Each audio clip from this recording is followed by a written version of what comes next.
Hi everyone and welcome back to my channel. We're down here in my craft room and I'm just getting the week started with my list of things to do. I am getting ready for craft shows coming up and I'm kind of coming down to the wire now, so I'm trying to kind of get all my projects packaged up and kind of figure out what else I have to do for the week.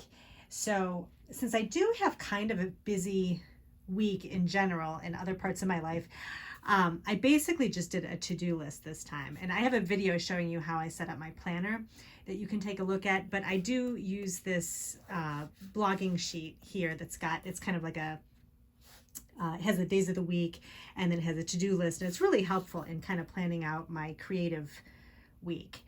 But like I said, in this case, I have a pretty busy week where I'm just going to kind of try to fit things in as I can, getting ready for my craft shows. And I've also recently just got a guest designer spot on a Cherry on Top for their July guest designer. So I'm really excited about that. I just got some project supplies in that I'll show you in a second. And I do need to do some projects for the month for them too. So I'm going to try to kind of get that started too. So anyway, on my to-do list, I want to get together a Cherry on Top one of the projects, and I think I'm going to do a video with it as well. I'm doing this video right now. And then I want to set up my craft table for my craft show. So what I like to do is kind of set up the table that I'm going to be using and then set out all of my products and kind of put them in the little display stands that they have and kind of rearrange things and see what I like. So I'm going to do that, and I think I'll do a video and kind of show you what that ends up looking like. I'm also going to do a video on packing up my things for the craft show. I'm going to get everything together and do that. And then in a minute, I'm going to show you how I package up some of my cards and journals. And then I also I'd like to kind of make a few more products too. So when I have time this week, and I'm just going to make some more cards, possibly make another journal to kind of add to my craft show table. And then I'm expecting a tent to be coming in pretty soon, so I want to practice putting that up and taking it down and kind of seeing what that looks like. So that's definitely have a lot of things that I want to get started on, so I figured I would kind of take you along with me, and so in case you're planning your crafty week or whatever, you can kind of see how I plan my things. So let me go ahead and show you some things that have come in this week. I had mentioned, I think in my newsletter, that I'm going to be starting, I wanted to do some monthly clubs. I haven't done any in a while, any kit clubs. So I chose I'm going to do the Cherry Box kit, which I've already done a video on, from a Cherry on Top. And then I also am doing the Spellbinders Small Die of the Month Club and Clear Stamp of the Month Club. I really liked I like Spellbinders. I've used their products for many years, and I just like that you can get just a little sample of something every month. And I thought it would be fun to work with, maybe put out some videos on some cards that I make with these types of products, and then you can kind of see how I use them. And then if you want to subscribe to a kit or something like that, you can kind of see my thought process and how I use the things that I get for yourself. So that's the Spellbinders.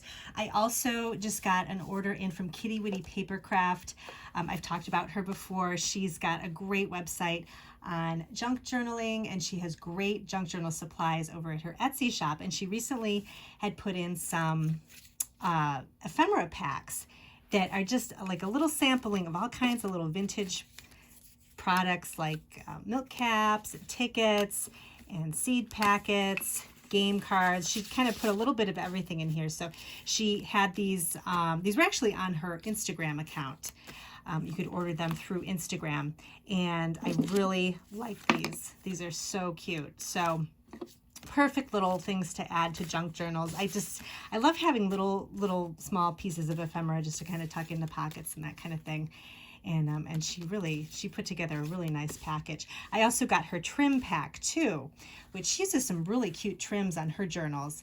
And she put together just a little sampling of some chenille trims, and then this cute little bottle cap embellishment, and then some pom-pom trims too. And I thought these would be fun to add to journal pockets and that kind of thing. And then this is for my guest design for July, my guest design spot on a cherry on top. I picked out a couple of products that I'm going to work with. And the first one, let me show you this. This is I have never seen this before, and I was excited because it's, again, flowers, which I love. This is from Cartabella. It's called Flora number 4. And I love using scrapbook kits to make cards. I like to see what I can make from the kit. And these are great because you can use them for scrapbooking, for journal making, but then also I just love this floral design. I thought it would make some really pretty cards. So I'm going to do a project doing some cards with that. I picked up this stamp set from Catherine Pooler that I have been wanting to get for a while. This is called, let's see, Beautiful Beginning Floral Stamp Set. And I just love this cluster of flowers here. And the sentiment is, this is the beginning of anything you want. And I got the die too because I thought it would make it be nice to cut the flowers out with that too. So I picked that up, and I also picked up a stencil that I'd like to work with too. I just thought this floral stencil was really pretty. So those are the products I'm going to be working with for the month of July. I'm going to be having, I'll have some Instagram posts. I think I'm going to do a video on, like I said, one of the cherry box products that I got. I'm going to post that this week, and then I'll have throughout the rest of the month, I'll have a couple other projects that I'll show you using these things. So that's what's going on there. I have a new video showing my new organization for my for some journal making products. I have this extra shelf here, so definitely take a look at the video. I just kind of show you how I've rearranged some more of my junk journaling supplies, so you can see that. And next up, I'm going to show you how I prepare my cards for my craft show, how I package them up, what I include in the card, and so you can kind of see what I use, the supplies, and then if you're getting ready for a craft show, maybe you can get some ideas from it. So let's go ahead and take a look. Okay, so I have all my supplies in front of me. I've made a lot of greeting cards, and what I like to do is make all the cards first, and then I want to package them as I go, but sometimes I just get going with making the cards and I don't do the packaging yet. So I have quite a few finished cards that I need to put into their card sleeves and add envelopes and add my business card and that kind of thing. So I'll show you what I use, and you can see if you can get any good ideas for yourself if you are looking for ideas on how to package up your products for craft shows. So what I like to use is these card jackets from Clear Bags, and I'll put a link to clearbags.com. It's a great website for all kinds of any type of cellophane packaging you need, bags, boxes.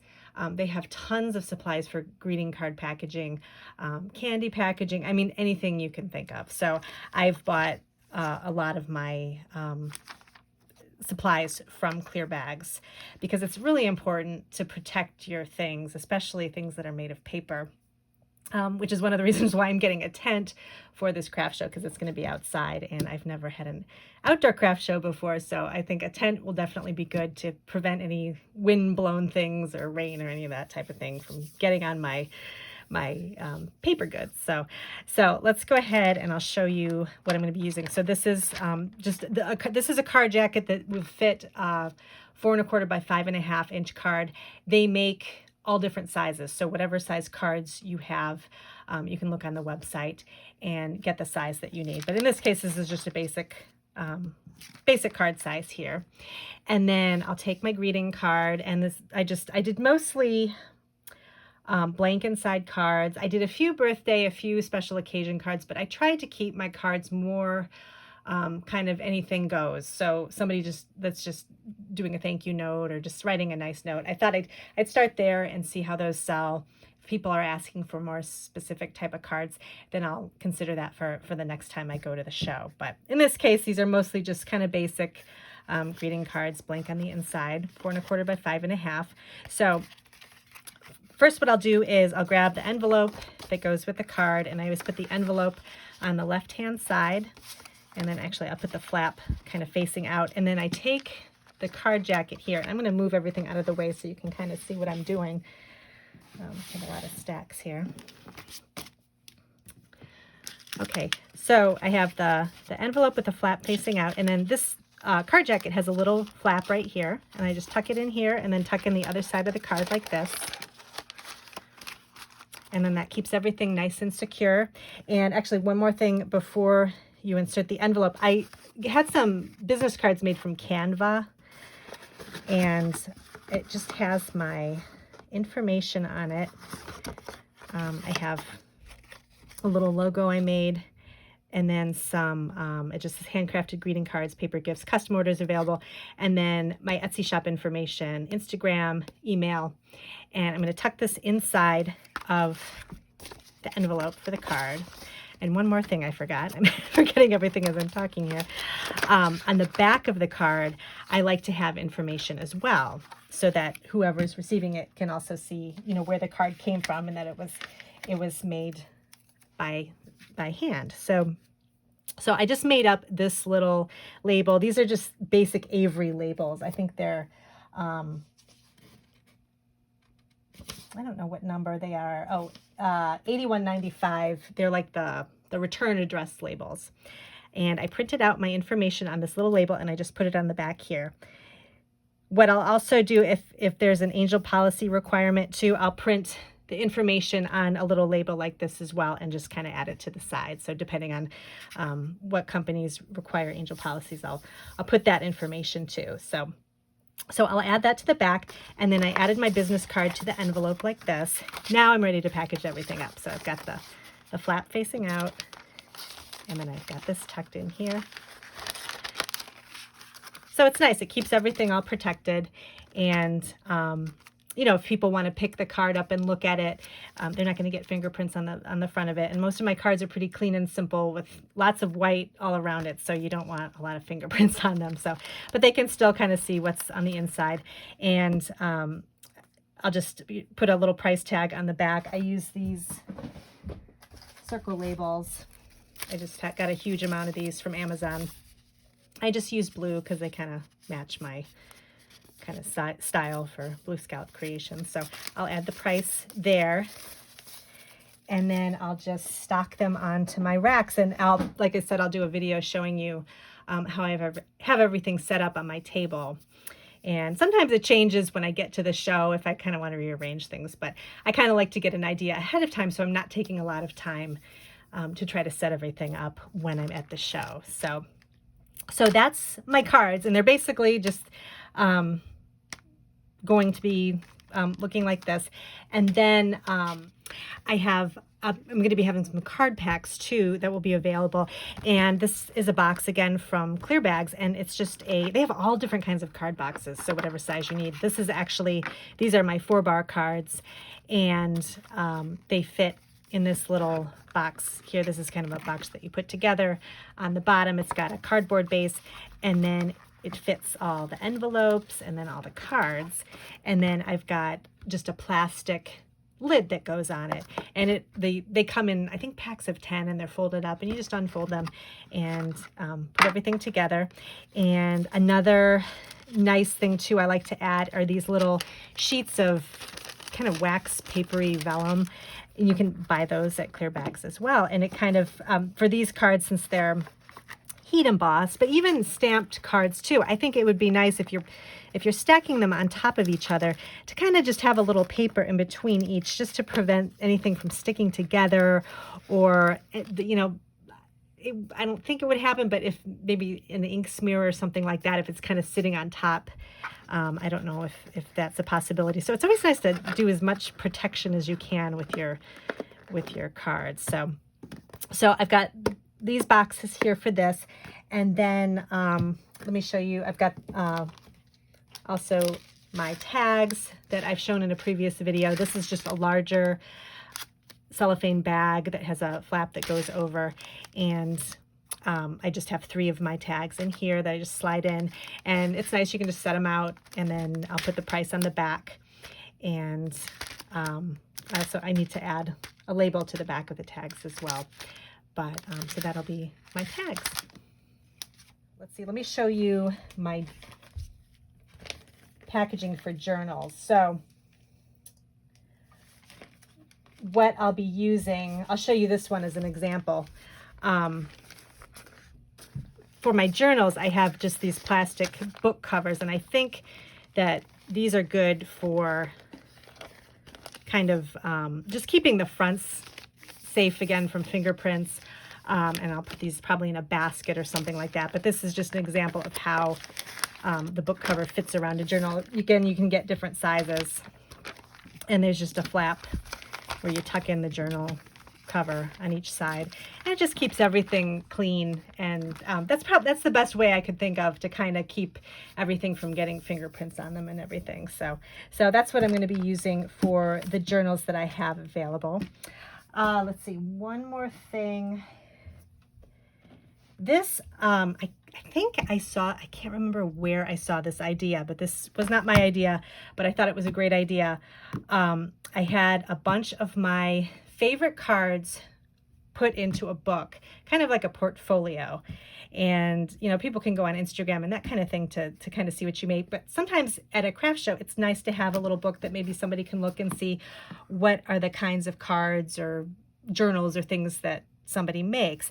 And so I put some of my favorites in this. This is a Snapfish book. So all I did was take the pictures, you know, you upload them and you make a little photo album. And this is actually a good reference for me too, because I can go back and if there was a card that I really liked or that sold really well, I can make it again just by referring back to this, kind of see how it was made.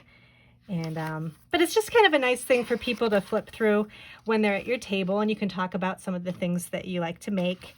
And I have my journals here, and just nice, you know, nice color pictures people can look at and kind of get an idea of what all the things are that you make. So that's basically it for the packaging up of my cards. I'm going to keep working on this and work on some of my other projects this week, and I will put up some more videos on packing up and getting everything ready for my craft table, and I will definitely give you a look at all those things. So thanks again for joining me today, and I'll see you in my next video.